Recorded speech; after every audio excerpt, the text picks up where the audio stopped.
What's up, everybody? So today I'm packing for a waterfall that I'm going to photograph. It's a pretty gray day outside, and it's getting darker by the second because storms are supposed to be coming in about 6 minutes, according to the Weather Channel. So excited that I might actually get a flat gray day for waterfalls because I've been kind of waterfall crazy lately. Been really wanting to shoot waterfalls. And whenever it's a sunny day outside, it's not really the best conditions to do that. I like kind of flat lighting days, which is little, bits and pops of sun coming through. So right now I'm just packing my bag.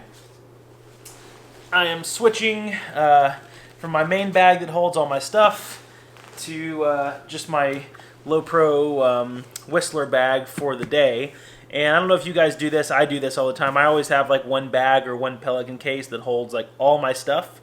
And then I just switch to different bags just as like little day bags for when I go out. But I don't permanently keep my stuff in here. I normally keep my Nikon stuff in this other bag or a Pelican case, and then I just move the gear that I need per shoot to a different bags based on what I need.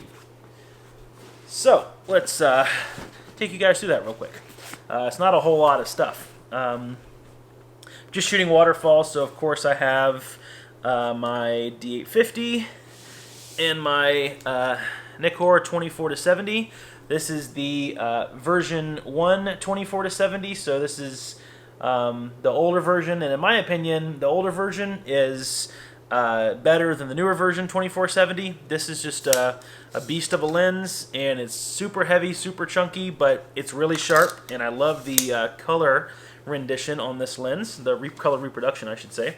So I like that lens, 24-70 version 1. And then of course I have, whenever I do waterfalls, I always like taking this lens out with me. I don't know why, because I rarely use it, but I end up getting some good shots of like mossy rocks. This is the Nikon 105 micro lens. It's a macro lens, but they call it the 105 micro. This is the version with VR, so this is a pretty nice lens as well. I like this lens. It's very, very razor sharp. So I've been using this lens more with the D850 since the D850 has the focus stacking function built into the camera, which is nice. So that way you can do your focus bracketing basically and get everything sharp and in focus there. Other than that, just have some cloths because I am going to be shooting pretty close to the waterfall, and there's always little droplets of water that hit the lens. Just your standard Nikon shutter release, and then of course you can't do waterfalls without my bag of filters. And if you want to know what's in here quickly, I might as well do it because I know someone in the comments will ask.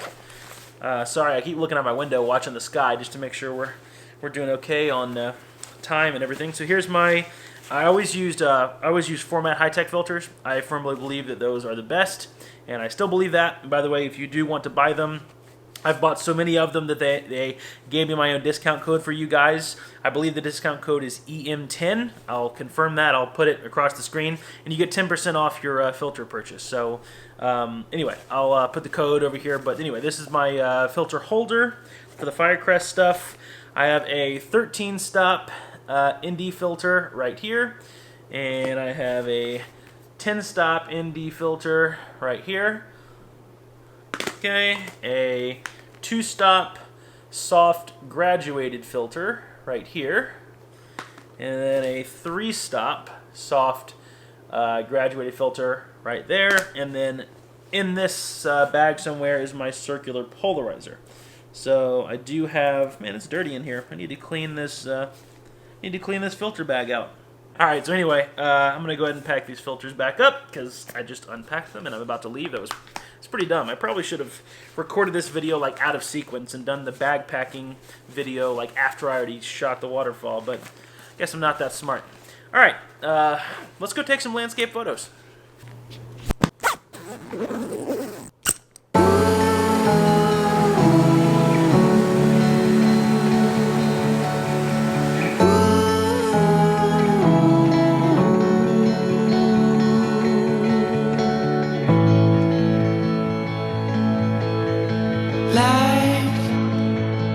Is in a stream.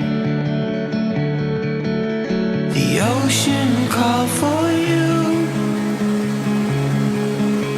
and me.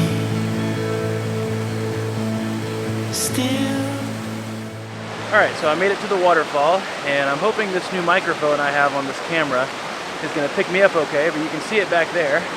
And I just got to get my camera set up and figure out what I want to do. I think this is the first composition that I actually want to shoot here, mainly because it's a really good vantage point of this is the very bottom of the falls. It's a good vantage point of the bottom because there's about a, I don't know, maybe a 30-foot, 40-foot clear path through all the foliage, and then there's a little bits of sun in the back kind of creeping in. So I just gotta make sure I expose I have to spot meter off of the little plumes of water because they're getting hit by the light just a little bit.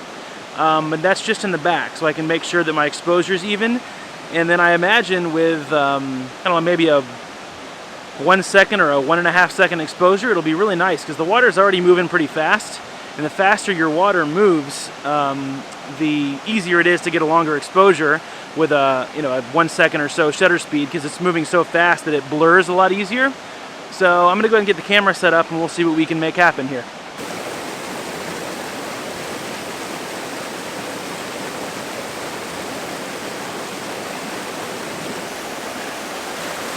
Alright, so I made it down this little hill and trying not to fall.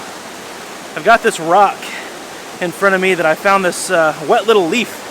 And anytime leaves get wet, they get kind of more vibrant. So let me show you more or less my composition here.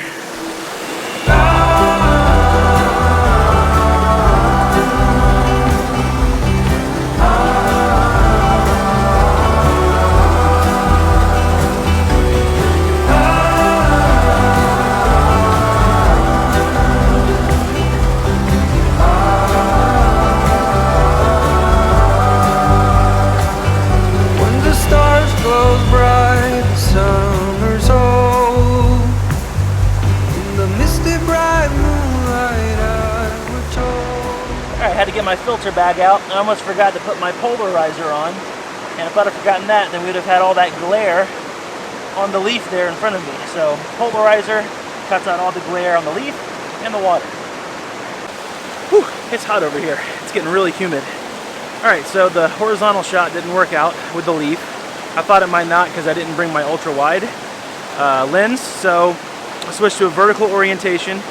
It fit in the leaf perfect, but the focus width of the image is just too large of a depth of field scale to get everything in focus. So luckily I have the D850 and have the built-in focus shift shooting.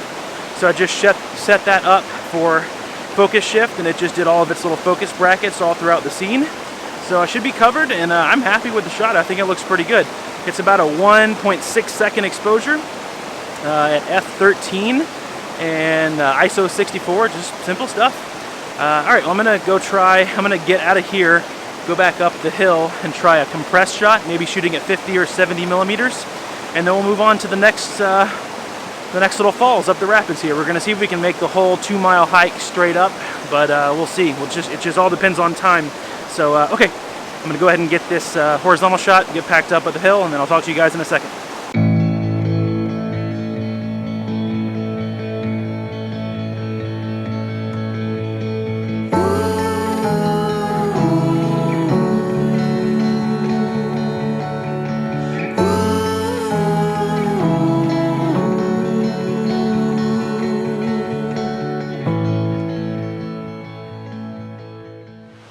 Alright, I'm going to take a little break. I don't want to burn myself out before I get to the top. There's a lot more waterfall to go, and trying to see, it's just straight up. Probably can't see, but it's way up there, like behind my head. So the waterfall is beautiful, but I think the first shot I got with that little leaf is probably going to end up being the best one. And oftentimes that's what I find, is the first shot I take of the day is my favorite, and the rest of it's like a wasted 5-mile hike or whatever, but it doesn't matter. I might see one little thing that makes it all better. So alright, let's cut to some B-roll. Still, I'm in this game, but without my closest friend. Ooh.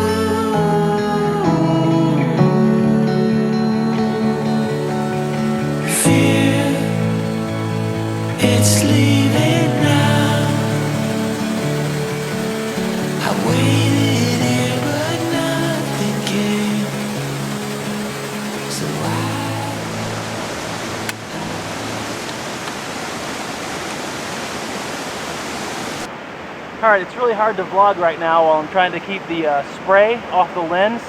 So while I have you quickly, I do want to just take a second to mention how awesome my Pro Media Gear tripod is. So remember, until August 1st, there's still the 10% off discount if you use my coupon code EM10. And these things are just great. I have it fully extended right now with the spikes out on the feet. And the spikes on the feet make it just so easy to just dig into the ground. They're built right into the feet, and it makes it real easy. So I'm trying to shove it back in the ground right now, but I'm gonna go ahead and take this shot.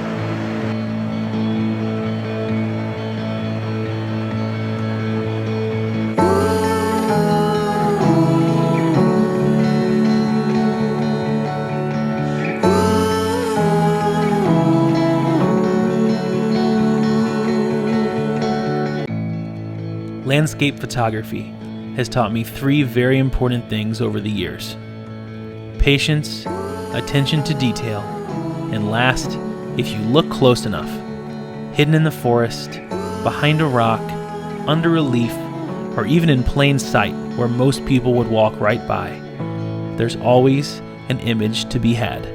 Life is in a stream. The ocean called for you and me. Still